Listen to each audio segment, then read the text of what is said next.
So yesterday, what we saw is that anything, so life pursuit, if you are a discerning human being, then it becomes knowing the self. But no, any knowledge requires an appropriate means of knowledge, right? That you need to know. If you want to see the forms, you need your eyes. If you want to hear the sound, you need your um,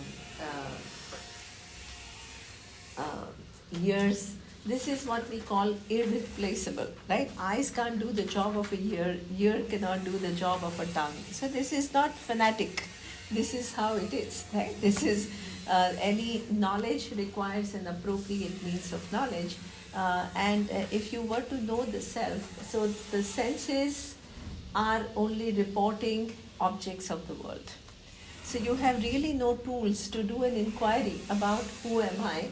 So you need something which will help you to see it, but whatever that thing is has to meet certain conditions, right? You can't just blindly follow anything. So whatever that thing is has to meet certain conditions. It has to show you what you yourself cannot arrive at. The second thing, it cannot contradict logic. That is a second important condition, because if it contradicts logic, it becomes a blind belief. If there is a logic which disproves something and I still continue to believe it, it becomes blind belief.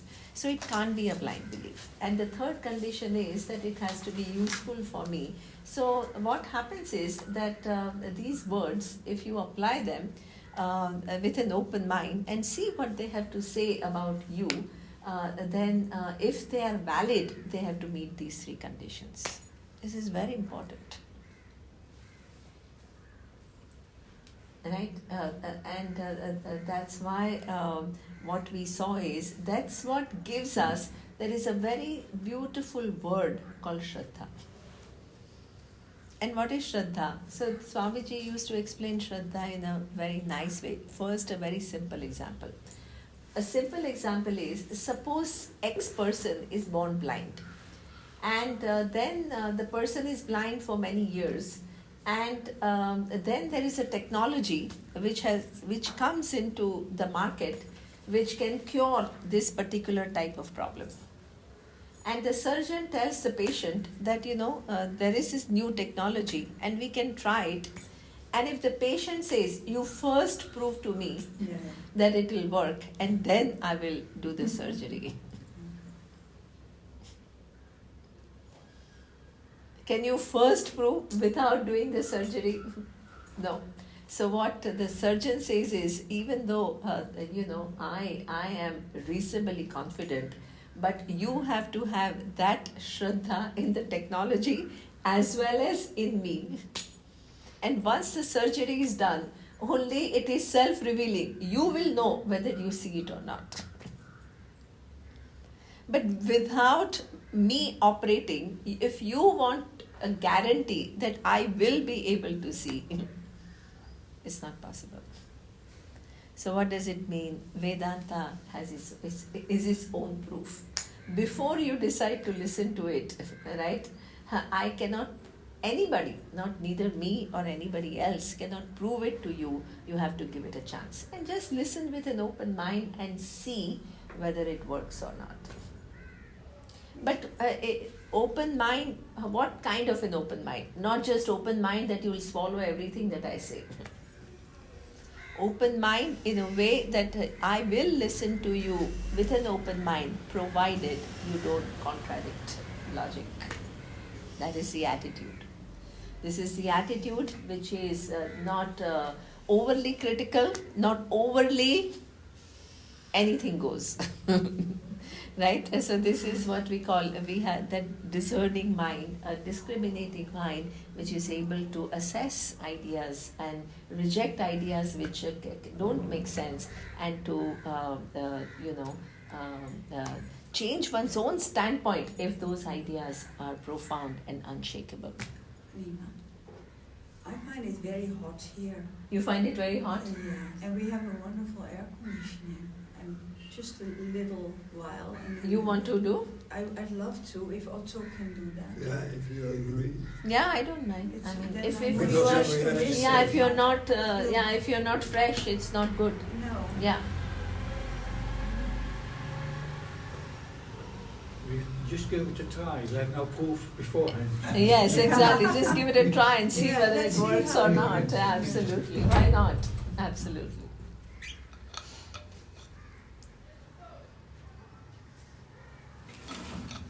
Otto is there. Annie, Otto. Otto was sitting.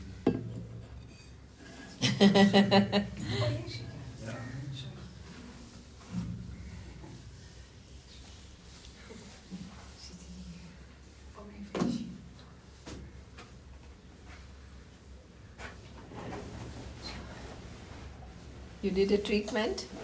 You did it? Ah, you look fresh. But then we have to close the window. We have to close all the windows. Yeah. Or just one. because I think just this one can we close, but otherwise the AC will not. And Can I- I like the fresh air from the window.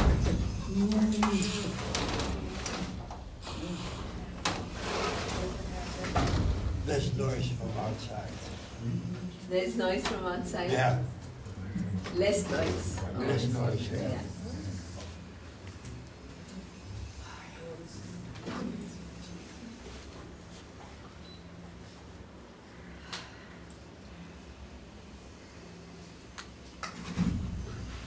Now let's, once we understand, then we can listen to Vedanta with an open mind, because nobody is asking you to swallow ideas, but just look into it with an open mind and with a critical but not dismissive mindset.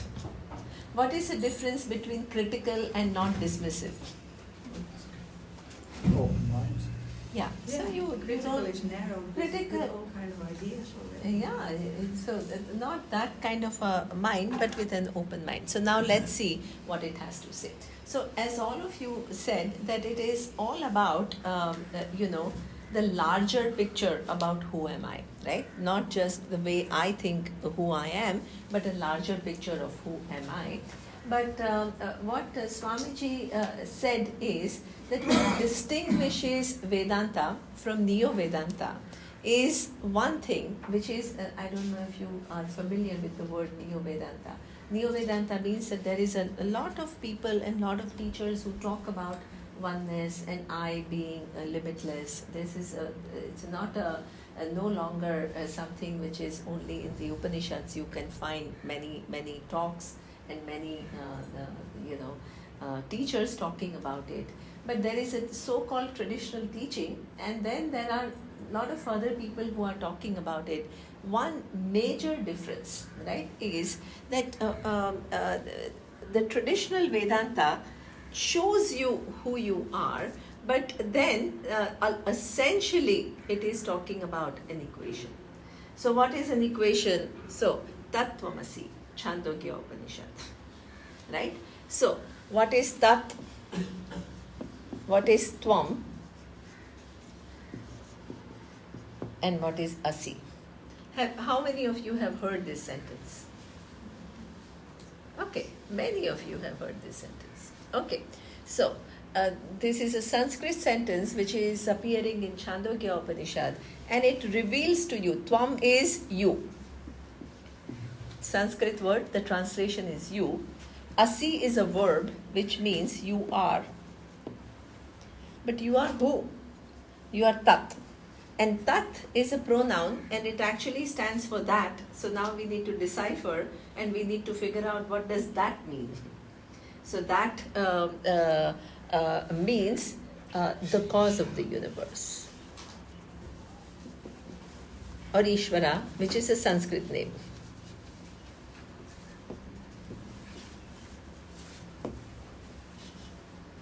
Okay, so that means if I want to understand myself in a larger way, what exactly will I understand? That I am not this small, insignificant human being who has come on this earth, right, in a countless flow of time, right? I appear, suppose your birth date is 1960s, like this is when I was born, and then at the most, how much can I expect? Even if I expect a full life, it can't be beyond, as of the technology goes, suppose 2064. After that, I think it's almost, the possibilities are very, very low, right? So what it means is, in a countless flow of time, your existence of full life of 100 years is a flicker. And within this 100 years, what is the place that you enjoy in the universe? In a vast universe, if you were to give a map, like nowadays you have a pin, so if you don't know where you have to go, the person who you're going to see gives you a pin and location, and you follow that pin. This is new technology, and you'll reach that home. So suppose in the map of the universe, you have to pin your existence.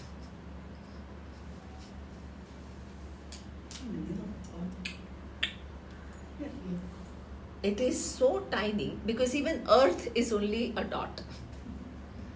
Within the Earth, all the countries are further dots. Within the countries, your city is another dot. Within the city where you live is yet another dot. Within the place where you live, where you stand, is yet another dot.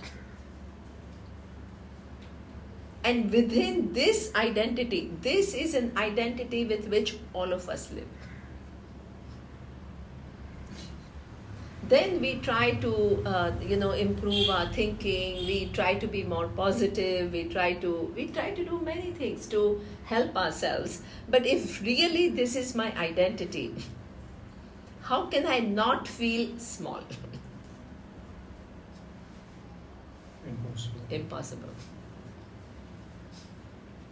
So therefore, what Upanishad has to say is, if you're caught in this identity, you can never free yourself from smallness, which is in fact behind all your pursuits. What you really want is to free yourself from smallness.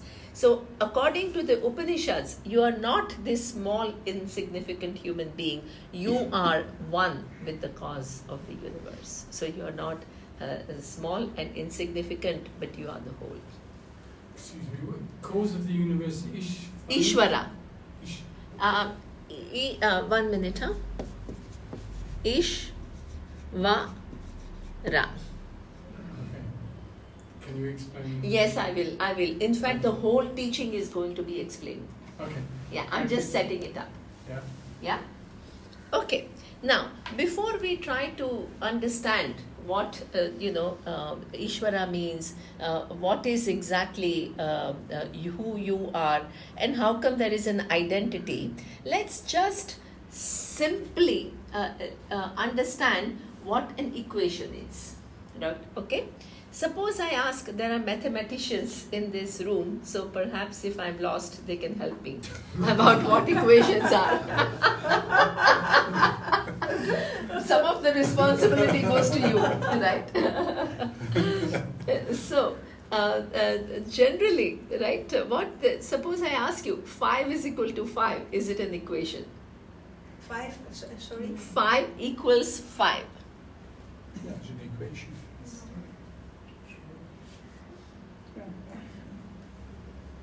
It's a kind of an absurd equation. But It's an absurd equation. Okay, thank you.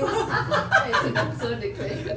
Why? Because there is nothing to solve in this equation. Yeah. It's already, one side is also identical to the other side. Generally what happens is, equation needs solving. So what it means is, the left side of the equation and the right side of equation, they look different. But upon solving, there is an identity. So just a simple example. Suppose I say 3 plus 2 is equal to 100 minus 95. Is this an equation? It is an equation. Why? Because here they look very different. Do you understand? But but upon solving, there is an identity. So what happens is, how do you say 3 plus 2 is equal to 100 minus 95? They all look very different. 3 looks very different from 100, plus looks very different from minus, 2 looks very different from 95, and still it is an equation. How do you establish this equation? What is the method that you use to solve this equation? So any equation requires what? Solving, and the solving is what? First you solve the left side of the equation, and what? 3 plus 2 is equal to 5. Then you solve the right side of the equation, 100 minus 95, and what you come to is 5. Yes, it is an equation. What looks very different here, right, actually is the same here. Now, can you solve an equation at a wrong place? Can I say that since this is an equation, 3 is equal to 100? Can I say that since it's an equation, 2 is equal to 95? This is not an equation. The equation is not here. The equation is here. We have to understand this, because otherwise you always wonder, how can I be the cause of the universe? I'm just born.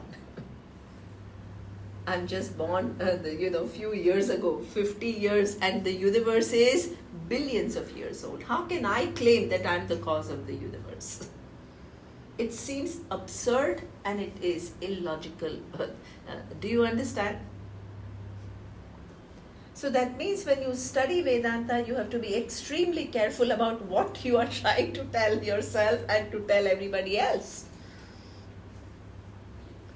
Then this identity in any equation is only upon solving. So now, is this clear? This particular how equations work? Now we have to insert tat on one side. This is a simple mathematics. Now we have to put Upanishad teaching. This is tvam, you, and this is tat, which is Ishvara, the cause of the universe. And on one hand, you can say what Ishvara, what the cause of the universe, if you go by the latest scientific discoveries, how old is the Big Bang? 8 billion. 8 billion years is the first manifestation. And what is your life? A little bit less. No, so the way you understand yourself, right? You suppose you say I'm 50 years old or I'm 60 years old.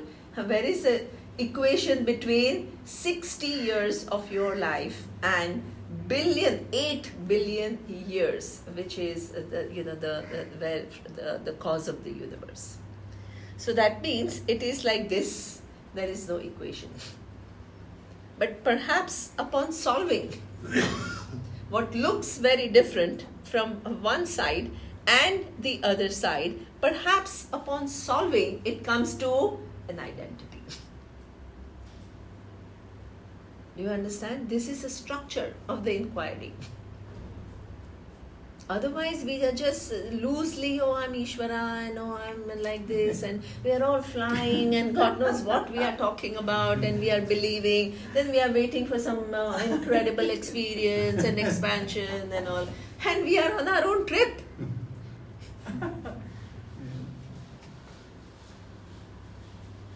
So what we have to understand is that this identity is definitely not apparent, like this is not apparent, but it requires solving.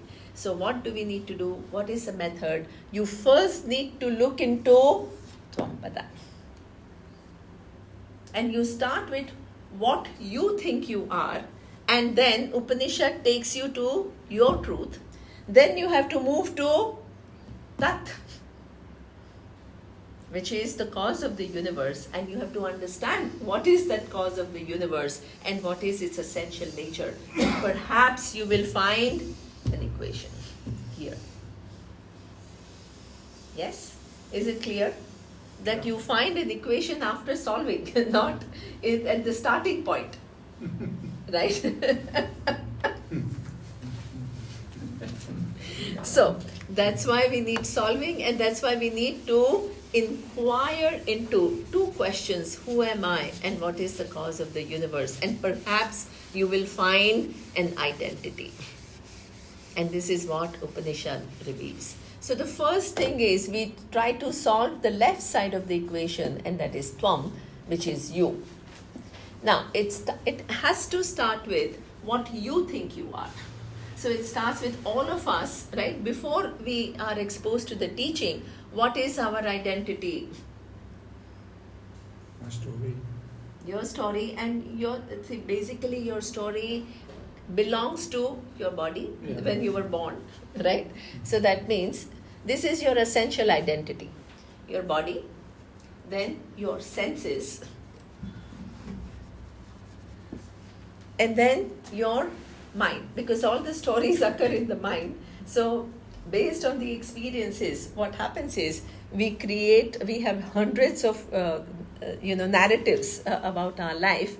So the mind, and this is the identity with which all of us live, right? Unless you are exposed to the teaching, universally everybody thinks of oneself as the body mind sense complex. So now, if this is my identity, there is no equation that I have with Ishvara. So I have to little bit, what Upanishads do is make you little bit inquire into your relationship with the body, mind and the senses. That you have a body, undeniably true. That you are connected to one body among all the other bodies, undeniably true. You can't change that because it is Ishvara's order, right? But the body is me. I'm connected to one body is reality, but body is me is your conclusion. Why? Because if I ask you, look at this. It's a simple inquiry. I ask you, what is body? That nobody says I am body. But whenever I ask you to introduce yourself, or you are talking to yourself, your belief about yourself is, I'm this tall, I'm a male or a female, I'm this many years old. And all these identities that you have, they are connected to your body. Right? So that means intrinsically you think I'm the body. Now suppose I ask you, what exactly is the body? Is hand a body? No. Is leg a body? No.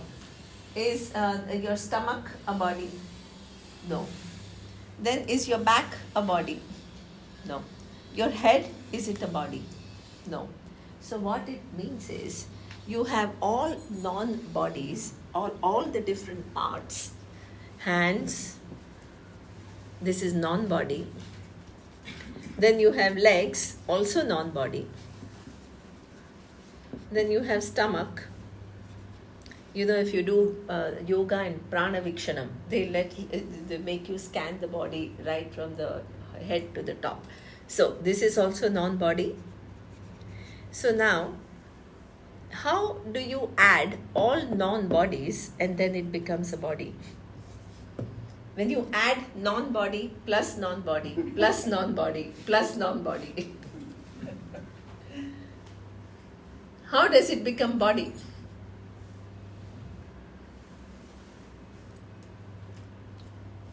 See, it is a whole.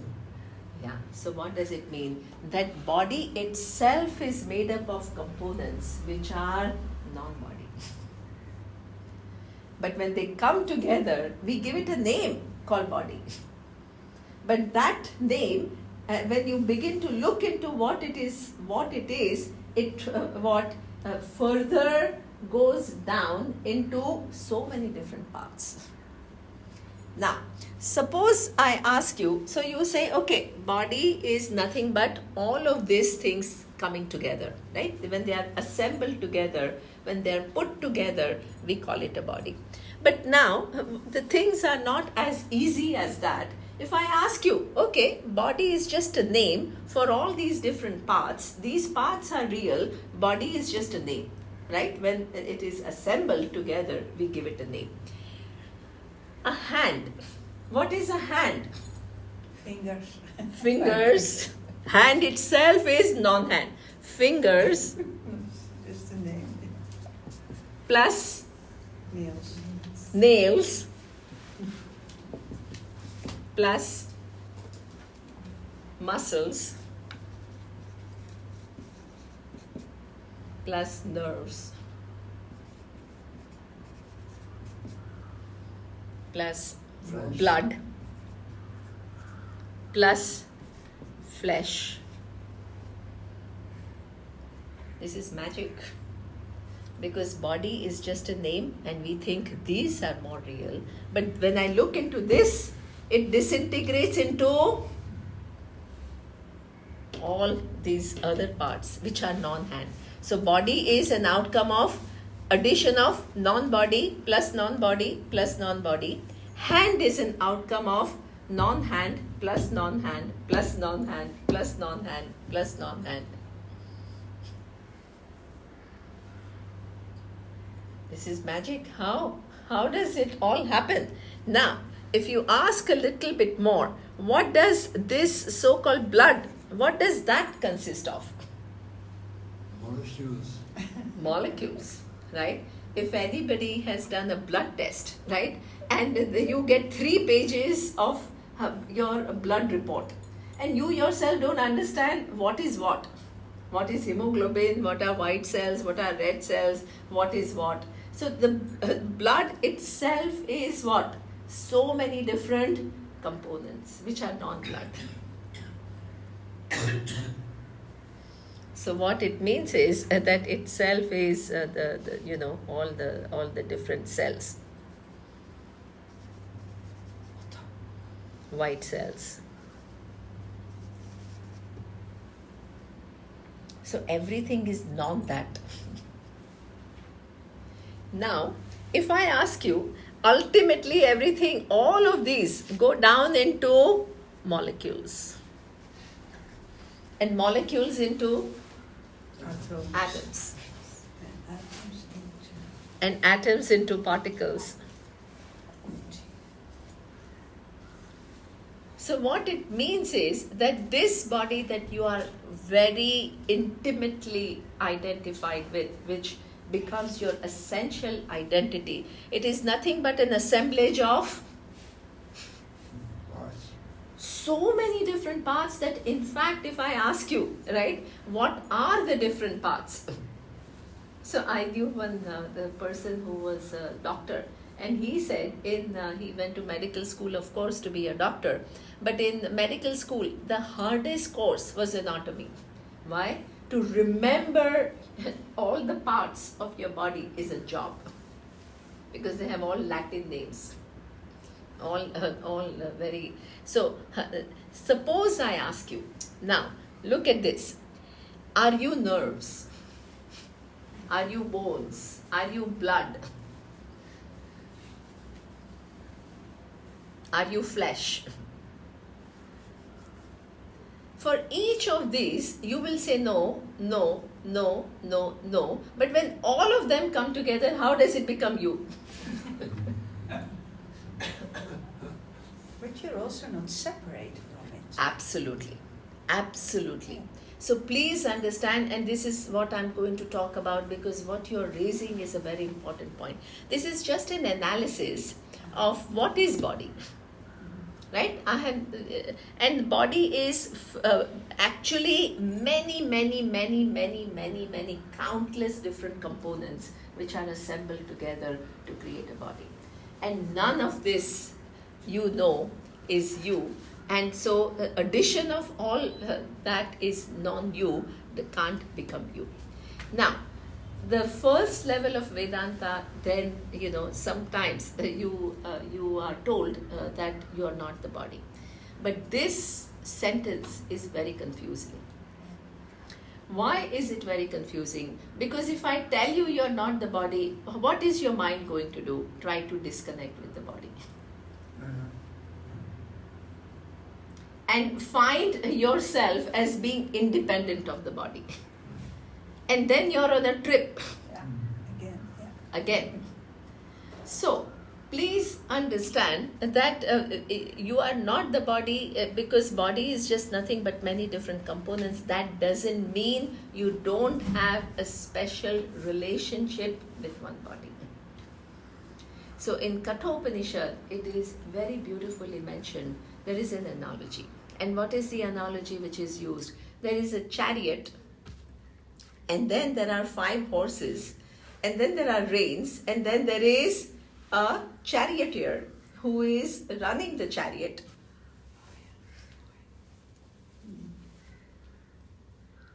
Now, so chariot is equated to body. So now imagine if, who are you? Tell me. Are you the horses? Are you the chariot? In this analogy, right? Are you the charioteer? Yes. You are the charioteer, yes, but at a more fundamental level, you are the owner of the chariot. Charity is the mind. Charioteer is the mind. So what it means Oh, I is, thought the horses were going to be the mind. the senses, horses are the senses. Horses are the senses which are taking you here and there. So what it means is, essentially you're the owner of the chariot. Now imagine if the owner of the chariot starts thinking, I'm chariot.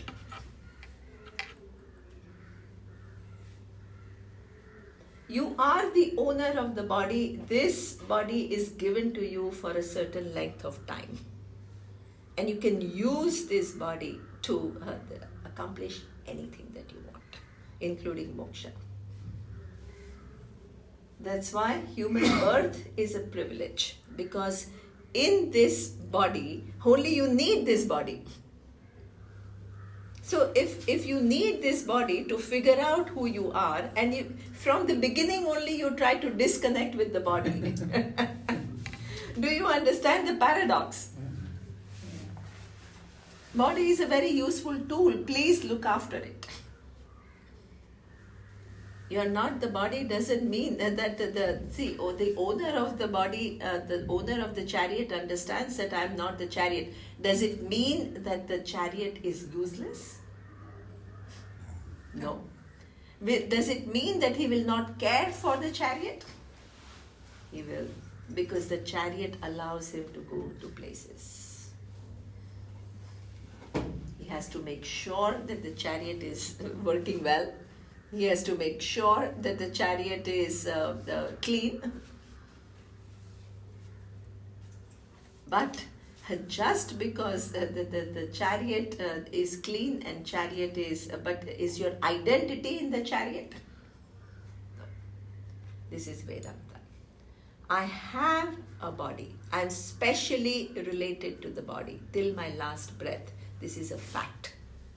If you try to displace it, you are going to be confused. That connection, if you try to disconnect from, you are in a complete, you see what I mean? You are in your own world. This is not what Upanishad is talking about. Does it say anywhere how the body connects with spirit? How these two Yeah. things become one? Yeah, it does talk a little bit about it, but let's go systematically, because otherwise what happens is that it goes, but is this clear that till your last breath you are, you can't experience yourself away from the body. If you're trying to experience something which is unconnected to the body, you are creating your own idea of what knowledge is. So what does it mean? It's just a cognitive. What is cognitive? Understanding that body is like a chariot. You tell the body, right? I want to go. You are sitting in Amsterdam. The mind decides, I want to go to India. You buy ticket. You go to internet, you buy ticket. You bring, the mind decides, okay, let's go to airport. You sit in the plane. and then you drive from Mangalore to 1.5 hours and you're at Thonsa. What did body do? Followed all your commands. It brought you from Amsterdam to Thonse. Who decided? Body cannot decide. You decided, and the body is like a chariot. Really, it's like a chariot. It just brought you here. So therefore, and it will take you wherever you want to go. After this, if he wants to go to Tiruvannamalai, yeah, he decides and he finds a way, and then the body will take him there and make him go through experiences. I perhaps will go back to Bombay, you will go to Switzerland, and so wherever you go, the body is there. It takes you there and gives you, what does it do? It gives you experiences. So that means we are not talking about the chariot is important because it allows you to do things that you want, but it is not you. And that is what, then what happens is, I don't try to disconnect with the body, I begin to use body effectively. This is real Vedanta. And there is one more level of Vedanta, which is a very beautiful, poetic level of Vedanta, and that is, are you even, who assembled this body? You don't even know what all are the parts. It's very complex. So body is a gift that is given to you by the cause of the universe. Do not abuse it. You don't even own it. You didn't even sit and assemble the body on your own. If you assembled your body on your own, you wanted always something to be different, right? Every Indian wants to be little fair and every European wants to be little tanned. So everybody wants to be little different from what they are. Yes, always you would have designed your body perhaps with less weight or more weight or whatever it is, right? Nobody's totally satisfied with their body. But what we do need to understand is you're not the author of this body. You didn't create this body. This body is a gift. It is given to you and it can accomplish things that you want to accomplish. Therefore, you can't disregard it. You have to respect it. And this is why this is cultural, right? But in this culture, when I was in the US at a young age, people used to ask me, why do you put this tika, like Indians put this bindi? And I didn't know anything, so I just gave stories. But when I met Swamiji, he said, yeah, it's true, we don't know anything. We just say whatever. But when I met Swamiji, he said, every day you remind yourself that this is a gift that you have received from Ishvara and you learn to take care of it and love it and be thankful for it and be grateful for it and not abuse it. You have no right to abuse this body. You have no right to disconnect with the body when actually Ishvara has connected you with you this body to accomplish things that you want to accomplish.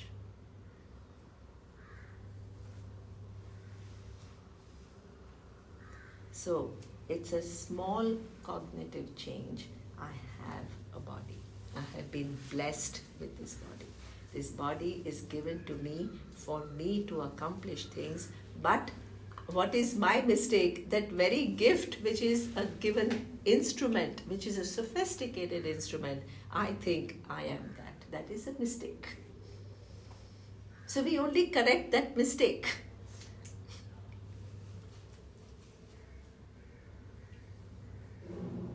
And therefore, then what happens is the smallness of the body doesn't become your smallness.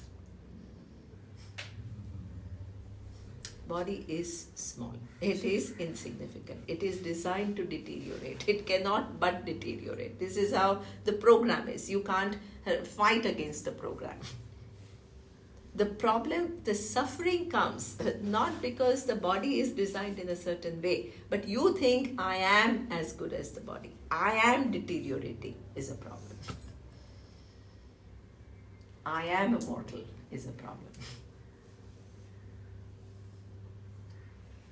So what it means is just viveka, just discrimination. Nothing physically has to change.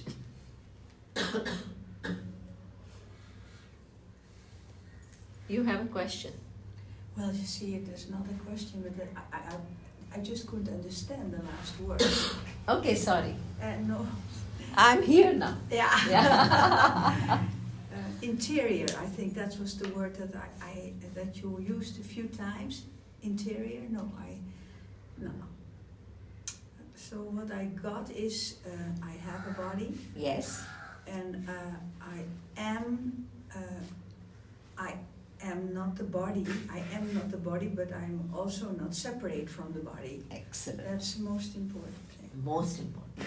And this body is a gift It's a for gift. me, to conduct my life, and through this I will accomplish things, everything, including moksha. Yeah, beautiful. A little shame comes up in me that I have abused it sometimes. Yeah, so that is okay. That's okay. Yeah. That's okay. We all have done it. So, so that's okay. Yeah. We all have abused our bodies in different ways, and sometimes we have also abused, this I am is the divinity, and we have made it so small. Yeah.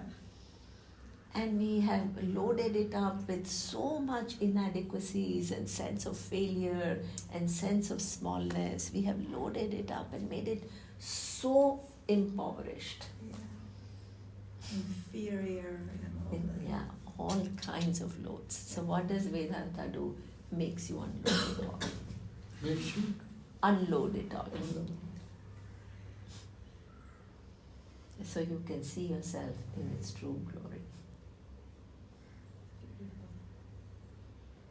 Okay, so this is why we are not trying to disconnect with the body. That's why we say Vedanta is cognitive.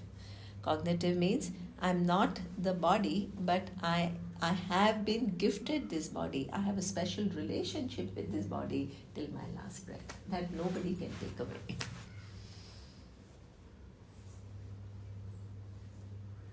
Okay, then what happens is smallness of the body doesn't become your smallness.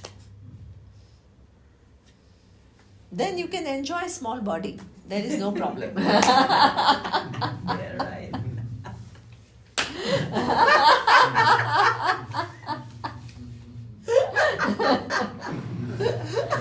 It's okay. Yeah, it's a gift. I'll use it for a while. Why not? Right? So this is the error that we need to correct. So our freedom comes from giving up our false notions. We are not doing anything. In 1 second she was smiling. Yeah. But it's amazing that your parents never told you you got a body and it's a gift. Amazing, this education. Eh? This education nobody yeah, gets. yeah. And take care of it, Yeah. right? Yeah. And love it. And don't abuse it. And don't load it up with all kinds of opinions and misconception, right? So this is the first error which we have undone. So Tvam, do you see what we are doing? From the starting point is our identity, but what we are doing is we are going to, with the help of Upanishad, our real identity.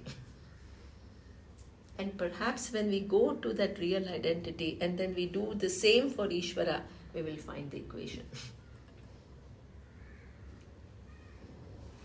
Okay. Now, the second thing is senses. The senses themselves are what are constantly changing. So when you are born, In fact, they tell me that when the baby is born, the eyes are not yet formed, so the baby cannot see the images clearly. It takes a few months before the eyes are able to actually see the figures. So what it means is that these eyes, they don't remain constant. They keep changing, right? So by the time the eyes begin to see at a given point, then either when you're an adult, you may begin to use glasses because your eyes now need glasses to be able to see. But if you survive that, then what? I don't know, is it common? But in India, almost everybody gets reading glasses by the time they are 42. Do you get that? Yeah? By the time you're 42, you get reading Or a glasses. little bit older. Around 40s, right? So what it means is, eye again is nothing but so many different parts. If you ask, there is a specialty in medicine called ophthalmologist, which is an eye doctor. But their eye is such a complex organ that within an ophthalmologist there are retinologists. So they specialize in retina.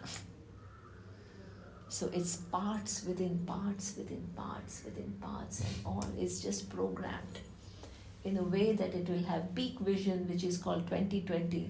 Then it will deteriorate. Then it can have cataract. Then you remove it. Then your vision improves. So what does it mean? The vision that you have goes constant change. Or sometimes very simple, right? You have gone out and there is dust, and the dust enters your eyes, and your eyes are irritated. Then you go and put some drops, then you can see. What does it all tell you? It's just just as a body is a sophisticated instrument, eye is also a sophisticated instrument, programmed in a way that it will have a certain life, what it can do, then it can deteriorate. And then if you intervene, you can correct a few things.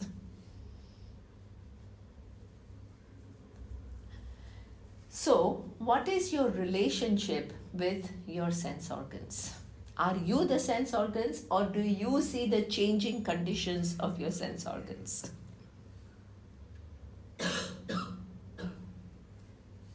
Are you the eyes, or you are the one who is able to observe what is going on with your eyes? The latter, of course. The latter. Right? But what happens is, people say, what do people say? I am blind. What does it mean? The condition of the senses become their total identity. These are all just instruments, sophisticated instruments with so many different parts. But we live with an identity, take on their attributes as me. And suffer, load our eye with so many different things. I'm tall, I'm not tall, I'm dark, I'm the male or a female, or I'm blind. How small you become. And finally, there is the third thing, which is also the identification is the most, which is the mind. Mind is, right, if you look at the brain, what is it? Lots of synapses and Chemicals. yeah, Then there are neurons. yeah, Then there are electrical connections. yeah. Can you call it eye? No. So, right? One neuron is not an eye. So what happens is it's again an assemblage, a very sophisticated assemblage. Brain is a sophisticated assemblage. It's a hardware, and what it can do is give you thoughts. And what again we make a mistake. My identity is as good as what is the thought which is prevailing in my mind. But if I ask you, from the time that you were born till now, how many different thoughts you've had? Millions. If they were you, if they are I am, they should be with you right now. And you tell me, what did you think yesterday at 4 p.m.?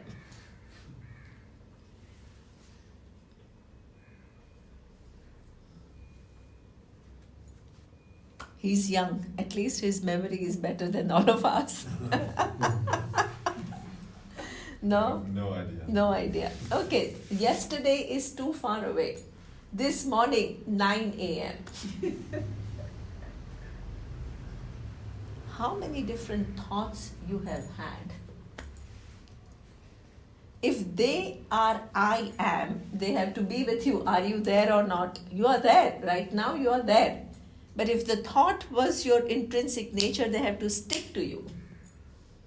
But the fact that you don't remember even what you thought yesterday, what does it show? It's fleeting. They are fleeting. They are all going. They arise. What is the life of a thought in terms of seconds? Millisecond. Huh? Millisecond. Millisecond. So now imagine we are identifying with our whole identity is connected to what happens to us in that millisecond. But what is interesting is even though the mind has so many thoughts, why is it that we are so intimately connected? Our identity is so intimately connected to the mind. Because the mind has this, it's an interesting instrument. It has many different thoughts which are all fleeting and just lasting for milliseconds. But I not only take myself as mine, but I don't take myself as existing for millisecond. I see myself as continuous entity, right? Yeah. So how is that possible? It's like in a movie, you see all these images 50 times a second. And they all you- seem continuous. Yeah. Yeah. Absolutely. They are creating Right? It's every- like it's all just a small things, but they are organized in a way that it gives, when you watch, it gives a sense of continuity. illusion, yeah. It's like an illusion. So now, what we do need to do is figure out why, even though the thoughts are so many and fleeting, we have a kind of a stable sense of identity with our mind, which is not, it's a continuous, it's not fleeting and changing, right? So that is because the way this instrument, the mind, is organized, it has 4 different functions.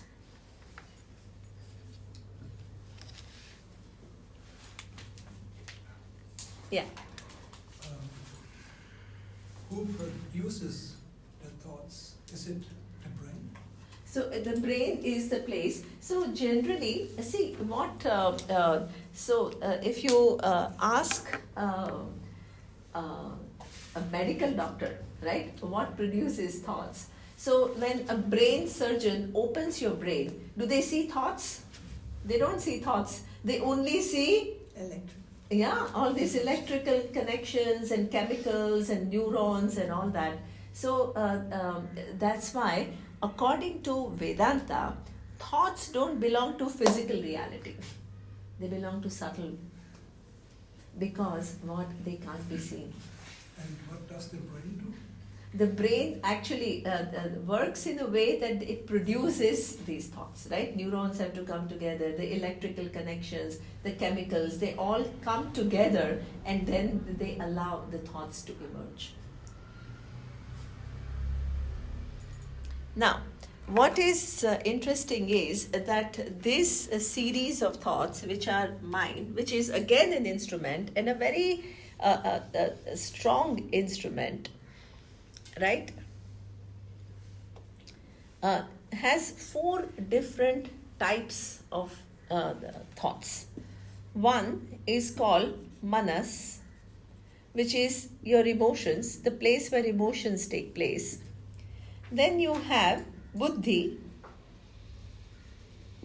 which is intellect, which allows you to understand things, cognitive understanding. Then you have memory, and the memory itself is two different kinds of memories we have. One is the conscious memory,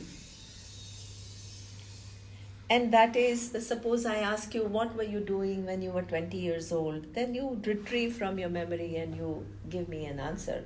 So that is called conscious memory. But there is another thing which is called unconscious memory, and that is many impressions that you have stored when you were a child, or in your years when you something impacted you or touched you, and it's stored in your memory.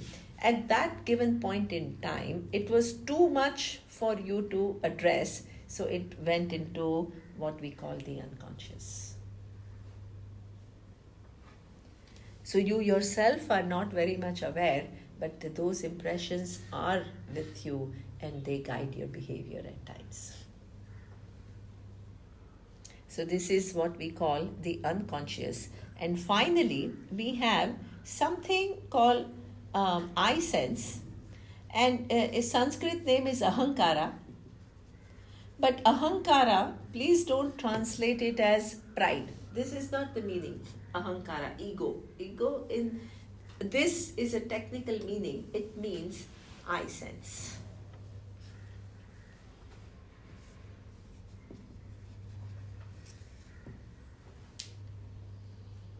And what it means is that now, from birth till now, how many different emotions you have had? So many different emotions. Sometimes happy, sometimes sad. Morning feeling jubilant, afternoon down, mood is down, right? So many different emotions you have had. But what happens is, when there is an emotion, suppose, right, of sadness, which is, let's say, 1 millisecond, what we do is, we do a second thought which is also connected to that sadness. We build a story. So what happens is, the duration seems like for last 2 days I'm sad. Do you understand? Why? Because the second thought is also related thought. The third thought is also related thought. We keep building on it. So therefore it seems as though I've been depressed for 1 year. It's for. It's time. Okay, good. Okay. So what it means is that this emotion, which are fleeting and lasting for seconds, first of all, they all get grouped, because one thought, it gets connected to the second thought and gets reinforced, and this is how we begin to have a lengthier experience of a given state of emotion, even though each thought is only in millisecond. And secondly, and more importantly, what happens is that set of emotions, or one emotion, gets connected to your I sense. So an external event occurs, the mind processes it, it produces a sensation of sadness, but simultaneously there is another function which converts that emotion into what? I am sad. It gets connected with I am. This is your ahankara, I sense. So what happens is, all the emotions that happen, not only they get grouped so that they get prolonged, but in addition to that prolonged experience, they get connected to I am.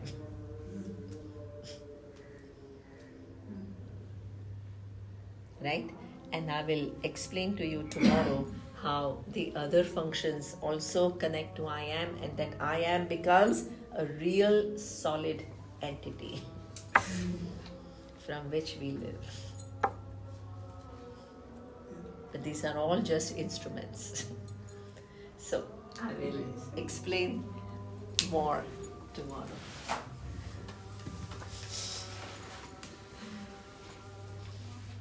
Om Purnamadah Purnamidam Purnat Purnamudachyate Purnasya Purnamadaya Purnamevavashishyate.